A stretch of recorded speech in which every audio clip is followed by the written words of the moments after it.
नमस्कार दोस्तों, स्वागत है आप सभी का मेरे YouTube चैनल स्टेनो गुरु शिवा में।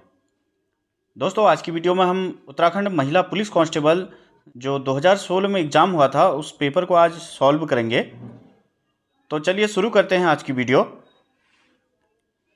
पहला प्रश्न है, अस्कोट वाइल्ड लाइफ सेंचुरी स्थित है? तो दोस्तों ऑप्शन है आपके उत्तरकाशी, हरिद्वार, पिथौरागढ़ और टिहरी। तो अस्कोट वाइल्ड लाइफ जो सेंचुरी स्थित है वो है पिथौरागढ़ जिले में।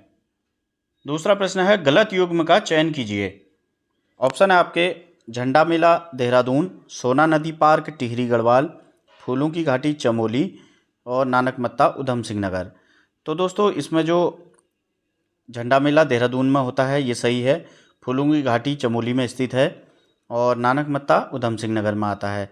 जो सोना नदी पार्क है वह है आपका पौड़ी में। तो इसमें गलत आंसर जो है आपका सोना नदी पार्क टिहरी गढ़वाल, ये गलत है। अगला प्रश्न है, सही युग्म का चयन कीजिए। ऑप्शन है हर्षिल उत्तरकाशी, ऊखीमठ रुद्रप्रयाग, पंतनगर हवाई अड्डा नैनीताल और ऑप्शन डी है केवल ए और बी सत्य हैं। तो दोस्तों हर्षिल जो जगह है उत्तरकाशी में है, जहाँ के सेब राज्य में हर्षिल के सेब बहुत प्रसिद्ध हैं, और ऊखीमठ भी जगह जो है रुद्रप्रयाग में है, ये दोनों सही हैं। पंतनगर हवाई अड्डा जो है वो है उधम सिंह नगर जिले में, तो ये आंसर गलत है। तो इसलिए ऑप्शन इसका डी सही होता है, केवल ए और बी सत्य हैं। अगला प्रश्न है, उत्तराखंड का सबसे ऊंचा बांध है? तो दोस्तों बहुत ही सरल क्वेश्चन है, आपको आता है। ऑप्शन है आपके ये, तो सबसे ऊंचा बांध जो है टिहरी बांध है। ऑप्शन नंबर सी इसका राइट आंसर। पिरूल किस पेड़ से पाया जाता है? तो दोस्तों पिरूल जो है चीड़ के पेड़ से पाया जाता है। राइट आंसर हो गया चीड़ का पेड़। अगला प्रश्न है, भारत छोड़ो आंदोलन के समय ... वायसराय थे? तो दोस्तों भारत छोड़ो आंदोलन जो है 1942 में हुआ था। तो उस समय जो वायसराय थे वो थे आपके लॉर्ड लिनलिथगो। 1942 भारत छोड़ो आंदोलन के समय वायसराय लॉर्ड लिनलिथगो थे। अगला प्रश्न है, आंग सान सू की कहाँ से संबंधित है? तो दोस्तों आंग सान सू की जो है वो म्यांमार की नेता है, तो इसका राइट आंसर हो गया म्यांमार। उत्तराखंड के प्रथम पुलिस महानिदेशक थे? तो उत्तराखंड के प्रथम पुलिस महानिदेशक अशोक कांत शरण थे। आईएसपी से क्या आशय है? दोस्तों ये कंप्यूटर का क्वेश्चन है। ऑप्शन है आपके internet service provider, internet system program, internet system provider और ऑप्शन डी है इनमें से कोई नहीं। तो आईएसपी का जो फुल फॉर्म होता है दोस्तों वो होता है इंटरनेट सर्विस प्रोवाइडर, आईएसपी। अगला प्रश्न है, हीराकुंड बांध का संबंध है? तो दोस्तों हीराकुंड बांध जो है महानदी पर स्थित है उड़ीसा में। संपीड़ित प्राकृतिक गैस का मुख्य घटक है, यानी सीएनजी कंप्रेस्ड नेचुरल गैस का जो मुख्य घटक है वो होती है आपकी मीथेन, जिसे मार्स गैस भी कहा जाता है। अगला प्रश्न है, निम्नलिखित में से किस घरेलू उपकरण में विद्युत धारा का उपयोग नहीं होता है? तो दोस्तों ऑप्शन है आपके सामने, A air conditioner, B microwave oven, C सौर कुकर और डी वॉशिंग मशीन। तो दोस्तों जो है विद्युत धारा का उपयोग जिसमें नहीं होता है उसका आंसर है सौर कुकर, यानी ये सौर ऊर्जा से चलता है या सोलर सेल लगे होते हैं। बाकी जो तीन हैं इनमें विद्युत धारा का प्रयोग होता है। अगला प्रश्न है, संचार उपग्रह के लिए सामान्यतः उपयोग में लाई जाने वाली कक्षा होती है? तो दोस्तों संचार उपग्रह जो होते हैं वो भूतुल्यकालिक कक्षा, यानी जिसे आयन मंडल भी कहते हैं, वहाँ पे संचार ग्रह स्थापित किए जाते हैं। अगला प्रश्न है, बग्वाल मेला आयोजित होता है? दोस्तों इम्पोर्टेंट क्वेश्चन है। अभी हाल ही में मुख्यमंत्री धामी जी द्वारा इसे राज्य मेला भी घोषित किया गया है। तो आप सभी को याद होना चाहिए, जो बग्वाल मेला होता है वो होता है आपका देवीधुरा चंपावत में। अगला प्रश्न है, निम्नलिखित में से कौन सा मेला जौनसारी जनजाति से संबंधित है? तो दोस्तों जौनसारियों का जो मेला होता है वो है आपका महासू देवता मेला। कौन सा युग्म सही है या हैं? टपकेश्वर मंदिर देहरादून, केदारनाथ मंदिर रुद्रप्रयाग, जागेश्वर मंदिर समूह अल्मोड़ा, उपरोक्त सभी सत्य हैं। तो दोस्तों इसके अकॉर्डिंग टपकेश्वर महादेव मंदिर देहरादून में है, केदारनाथ मंदिर रुद्रप्रयाग में हो गया और जागेश्वर मंदिर समूह अल्मोड़ा जिले में। तो इसका राइट आंसर हो गया डी, उपरोक्त सभी सत्य हैं। सूची फर्स्ट का मिलान सूची सेकंड से कीजिए। दोस्तों यहाँ राज्य दिए गए हैं, उनकी राजधानी दी गई है सामने, तो इनका मिलान करना है। तो अरुणाचल प्रदेश की राजधानी ईटानगर, मिजोरम की आइजोल, गुजरात की गांधीनगर और उड़ीसा की भुवनेश्वर। तो ये हो गया आपका 3-1-4-2। तो जो राइट आंसर है वो है सी, 3-1-4-2। अगला प्रश्न है गलत युग्म का चयन कीजिए। दोस्तों ये करंट का क्वेश्चन है, आप इसमें देख लीजिएगा वर्तमान में कौन है इनके मुख्यमंत्री। अगला प्रश्न है उत्तराखंड राज्य का राज्य खेल डैश है। तो उत्तराखंड का राज्य खेल जो है वो है फुटबॉल। अगला प्रश्न है जैव प्रौद्योगिकी का उपयोग किस क्षेत्र में होता है? बायोटेक्नोलॉजी। तो ऑप्शन है चिकित्सा शास्त्र, कृषि, औद्योगिक, किण्वन और उपरोक्त सभी में। तो दोस्तों बायोटेक्नोलॉजी का सभी में प्रयोग किया जाता है, तो राइट आंसर हो गया उपरोक्त सभी। अगला प्रश्न है निम्न में से कौन सा शहतूत की पत्तियां उपयोग में लाता है? तो दोस्तों शहतूत की पत्तियों पर जो होता है, रेशम के कीड़े शहतूत की पत्तियों पर पनपते हैं, तो रेशम कीट पालन में शहतूत की पत्तियों का उपयोग किया जाता है। वर्तमान में उत्तराखंड के मुख्य सचिव कौन हैं? ये भी उस समय के अनुसार था, तो इस समय वर्तमान के हिसाब से जो हैं आपके वो हैं सुखबीर सिंह संधू, SS संधू जी इस समय मुख्य सचिव हैं। अगला प्रश्न है निम्न में से कौन सार्क के सदस्य हैं? भारत, श्रीलंका, अफगानिस्तान, उपरोक्त सभी। तो दोस्तों सार्क जो है इसका फुल फॉर्म होता है south Asian association for regional cooperation. तो इसके जो सदस्य हैं उनका इसका राइट आंसर हो गया उपरोक्त सभी। भारत, श्रीलंका, अफगानिस्तान ये सभी सार्क के सदस्य हैं, तो राइट आंसर हो गया डी, उपरोक्त सभी। अगला प्रश्न है यूनेस्को का मुख्यालय कहाँ है? तो दोस्तों यूनेस्को का मुख्यालय जो है आपका पेरिस में है, फ्रांस में। निम्न में से उत्तराखंड राज्य का राज्य पक्षी है? तो उत्तराखंड राज्य का राज्य पक्षी मोनाल हो गया। विश्व मेला कहाँ आयोजित किया जाता है? तो विश्व मेला जो है जौनसार बाबर देहरादून क्षेत्र में आयोजित किया जाता है। आइरिन पंत को किस और नाम से जाना जाता है? तो ऑप्शन है आपके अल्मोड़ा की बेटी, कुमाऊं की रानी, पाकिस्तान की बहू, ए और सी दोनों। तो दोस्तों आइरिन पंत को जो है अल्मोड़ा की बेटी और पाकिस्तान की बहू के नाम से जाना जाता है, तो इसका राइट आंसर हो गया डी, ए और सी दोनों। अगला प्रश्न है काली और गोरी नदियों का संगम कहाँ स्थित है? तो दोस्तों काली और गोरी नदी जो मिलती है आपकी जौलजेबी में मिलती है। अगला प्रश्न है उत्तराखंड में कितनी लोकसभा संसदीय सीटें हैं? तो दोस्तों उत्तराखंड में लोकसभा की जो सीटें हैं वो हैं 5 और राज्यसभा की 3। गलत युग्म का चयन कीजिए। ऑप्शन आपके भारत माता मंदिर हरिद्वार, कैंची धाम अल्मोड़ा, कालीमठ मंदिर रुद्रप्रयाग और कुंजापुरी मंदिर टिहरी। तो इसमें दोस्तों जो ऑप्शन गलत है वो है कैंची धाम। कैंची धाम नैनीताल जिले में भवाली के निकट है, तो ये गलत आंसर हो गया कैंची धाम वाला अल्मोड़ा।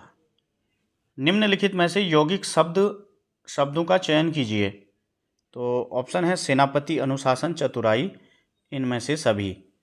तो दोस्तों इसका राइट आंसर है जो यौगिक शब्द होते हैं 2 या 2 शब्दों से मिलकर बने होते हैं उन्हें यौगिक शब्द कहते हैं। तो इनमें से सभी ये सभी यौगिक शब्द हैं। 2 भिन्न स्रोतों से आए शब्दों के मेल से बने नए शब्दों को डैश कहते हैं। तो 2 भिन्न स्रोतों से जो शब्द आते हैं उनका जो मेल बनता है उन्हें कहते हैं संकर शब्द। आकाश का पर्यायवाची शब्द है नभ, शून्य, ए और बी दोनों, प्रभु। तो दोस्तों आप जानते ही हैं नभ और शून्य इसके पर्यायवाची हैं, तो आंसर हो गया आपका ए और बी दोनों। अगला प्रश्न है ललना, कांता, आंगना और कामिनी किसके पर्यायवाची शब्द हैं? तो दोस्तों ललना, कांता, आंगना और कामिनी जो पर्यायवाची शब्द हैं वह हैं स्त्री के। कुटिल शब्द का विलोमार्थी शब्द है। तो दोस्तों कुटिल का जो विलोम होता है वो होता है आपका सरल। अगला प्रश्न है ग्राह्य शब्द का विलोमार्थी शब्द है। तो ग्राह्य मतलब होता है लेना, और इसका विलोम जो होगा ऑप्शन है घर, त्याज्य, अग्राह्य, बी और सी दोनों। तो दोस्तों इसका जो विलोम है वो है बी, त्याज्य और अग्राह्य। तो दोनों ऑप्शन सही हो जाते हैं, बी और सी दोनों। शब्द देनदार और लेनदार में कृत प्रत्यय का चयन कीजिए। तो दोस्तों इसमें प्रत्यय जो होते हैं वो शब्दों के पीछे जोड़े जाते हैं। तो इसके अकॉर्डिंग आपके आंसर हो गया ऑप्शन नंबर सी, दार। अगला प्रश्न है बाअदब, बाकायदा शब्दों में आगत उपसर्ग है। तो दोस्तों उपसर्ग जो होते हैं वो किसी भी शब्द के पहले प्रयुक्त किए जाते हैं। तो इसमें अदब और कायदा, उनसे पहले जो शब्द लगा है वो है बा। तो इसका राइट आंसर हो जाएगा बी, उपसर्ग हो गया बा। अगला प्रश्न है शुद्ध शब्द का चयन कीजिए। प्रशासन, प्रशासन, प्रशासन, उपरोक्त में कोई नहीं। तो दोस्तों इसका राइट आंसर जो है प्रशासन को इस प्रकार लिखा जाता है, तो ये शुद्ध शब्द है। अगला प्रश्न है बहुव्रीहि समास के उदाहरण का चयन कीजिए। तो ऑप्शन है आपके सामने दशानन, गजानन, नीलकंठ और इनमें से सभी। तो दोस्तों इनका राइट आंसर है इनमें से सभी। दशानन, गजानन, नीलकंठ सभी बहुव्रीहि समास के उदाहरण हैं। निम्न में से कौन संयुक्त वाक्य नहीं है? संयुक्त वाक्य वो होता है जिसके बीच में और, तथा या लगा होता है। तो देख लेते हैं आपके ऑप्शन। शीला आपको अपना बड़ा भाई मानती है, बिजली थोड़ी देर के लिए आई और वह चले गई, राम कल बद्रीनाथ जाएगा और सीता गंगोत्री जाएगी, आप चाय पियेंगे या कॉफ़ी। तो दोस्तों इसका जो आंसर है संयुक्त वाक्य कौन सा नहीं है, यह है सबका ऑप्शन नंबर ए, शीला आपको अपना बड़ा भाई मानती है। बाकी आप देख सकते हैं इसमें और ये और जुड़ा हुआ है, या ये जुड़ा हुआ है, आप चाय पियेंगे या कॉफ़ी। तो संयुक्त वाक्य जो है उसमें और या शब्द जुड़ा होता है। तो राइट आंसर हो गया ए। निम्न में से मिश्र वाक्य का चयन कीजिए। तो दोस्तों मिश्र वाक्य जो है ऑप्शन देख लेते हैं। पिताजी प्रातः घूमते हैं और माताजी सायंकाल घूमती है। पुलिस ने चोर को पीटा। यदि इस बार वर्षा न हुई तो सारी फसल नष्ट हो जाएगी। और ऑप्शन है डी, राकेश बीमार है। तो दोस्तों इसका राइट आंसर है सी, यदि इस बार वर्षा न हुई। अगर वर्षा नहीं होगी तो ये फसल से जुड़ा हुआ है, तो सारी फसल नष्ट हो जाएगी। तो दोस्तों मिश्र वाक्य का राइट आंसर हो गया सी। अगला प्रश्न है किसी बड़े नाम, पद आदि का संक्षिप्त रूप लिखने के लिए डैश चिन्ह का प्रयोग किया जाता है। तो जैसे किसी भी बड़े नाम को संक्षेप में लिखने के लिए ऑप्शन नंबर बी जो दिया गया है संशय सूचक, यानी जैसे हम लिख देते हैं कई बार डॉक्टर लिखा जाता है तो उसके आगे हम 0 लिख देते हैं। तो इस शब्द चिन्ह का प्रयोग किया जाता है किसी भी नाम को संक्षिप्त में लिखने के लिए। अगला प्रश्न है दांत काटी रोटी होना मुहावरे का अर्थ होगा। ऑप्शन है मजबूत दांत होना, रोटी खाना, दांत से काटना, अधिक मित्रता होना। तो दोस्तों दांत काटी रोटी होने का जो आंसर है वो है अधिक मित्रता होना। अगला प्रश्न है गोबर गणेश होना मुहावरे का अर्थ है। ऑप्शन मूर्ख होना, बायोगैस, गोबर गैस, विद्वान होना। तो दोस्तों इसका राइट आंसर जो है वो है मूर्ख होना।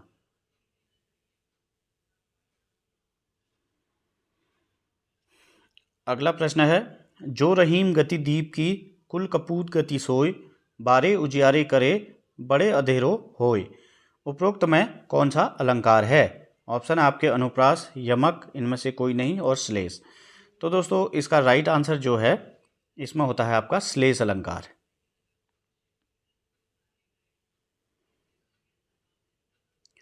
अगला प्रश्न है शुद्ध शब्द का चयन कीजिए। आशीर्वाद, आशीर्वाद, आशीर्वाद और यह है। तो ऑप्शन आपके सामने दिए हुए हैं। तो शुद्ध शब्द जो होता है इसमें इसका आंसर है ऑप्शन नंबर ए, व के ऊपर रो लगा हुआ, आशीर्वाद। तो हमेशा ध्यान रखिएगा, ये इसका शुद्ध रूप है। अगला प्रश्न है अशुद्ध शब्द का चयन कीजिए। सम्मार्ग, सन्मुख, सौहार्द, उपरोक्त सभी अशुद्ध हैं। तो दोस्तों ये होता है आपका सन्मार्ग, ये होता है सम्मुख, और सौहार्द, हो के ऊपर रो नहीं होता है। तो यानी ये आंसर जो हो गया इसका, उपरोक्त सभी अशुद्ध हैं, ये तीनों ही गलत हैं। निम्नलिखित शब्दों में यण संधि वाले शब्दों का चयन कीजिए। तो अति धन अधिक, ई धन अ बराबर यो अत्यधिक, और ऑप्शन नंबर 2 सु धन आगत, ऊ धन आ बराबर वा स्वागत। ए और बी दोनों में यण संधि है, और सद धन गुण, तो धन गौ बराबर दग, सदगुण। तो दोस्तों आप जान गए होंगे इनके आंसर जो हैं अत्यधिक और स्वागत, यानी दोनों में यण संधि है। ऑप्शन नंबर सी इसका राइट आंसर है। ई के बाद कोई भी भिन्न स्वर आए तो यो बन जाता है, और ऊ के बाद भी कोई भिन्न अ या आ या भिन्न स्वर आए तो वा बन जाता है। और डी वाला जो है ये आपका व्यंजन संधि का उदाहरण है। अगला प्रश्न है उद्धन्मत, तो धन मौ न्यो बराबर उन्मत्त में कौन सी संधि है। ऑप्शन है आपके दीर्घ संधि, व्यंजन संधि, गुण संधि, और इनमें से कोई नहीं। तो दोस्तों जो आपका उन्मत्त है उसमें आपकी होती है व्यंजन संधि। तो इसका राइट आंसर हो गया आपका व्यंजन संधि, ऑप्शन नंबर बी। तो दोस्तों आज ये थे उत्तराखंड महिला कांस्टेबल 2016 के हल प्रश्न पत्र के 50 प्रश्न। अगर आपको वीडियो अच्छी लगी तो लाइक कीजिएगा, और अपने साथियों को भी ज़रूर शेयर कीजिए। कोई भी कार्य सहयोग से करेंगे तो उतना ही मदद आपको भी मिलेगी जितना आप दूसरे की मदद करेंगे। तो दोस्तों जो भी पढ़ाई से रिलेटेड जानकारी है उसको ज़्यादा से ज़्यादा शेयर कीजिए, और अपनी मेहनत जारी रखिए। प्रयास करना नहीं छोड़ना है। आप जितना हो सकता है पढ़ाई को ही समय देने की कोशिश कीजिए, ताकि एक बार नौकरी का भविष्य बन गया तो आपकी लाइफ और अच्छी हो सकती है। तो दोस्तों आज के वीडियो में इतना ही, मिलते हैं नेक्स्ट वीडियो में। तब तक के लिए बाय बाय, थैंक यू।